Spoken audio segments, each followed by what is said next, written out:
হরে কৃষ্ণা, সকল ভক্তদেরকে জানাই বিনম্র প্রণাম। আজকে আমি শ্রীমদ্ ভগবদ গীতার যথাযথ মাহাত্ম্য 2 নম্বর শ্লোক বলবো।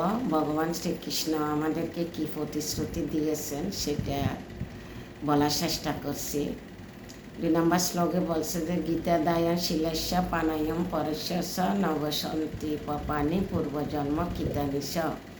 অনুবাদে বলছে যে কেউ যদি আন্তরিকভাবে এবং পূর্ণ গুরুত্ব সহকারে ভগবদ্গীতা পাঠ করে তাহলে ভগবানের করুণায় পূর্বকৃত পাপফল তাকে প্রভাবিত করতে পারবে না। আমরা বর্তমান যা কর্মফল ভোগ করতেছি এগুলো পূর্বজন্মের।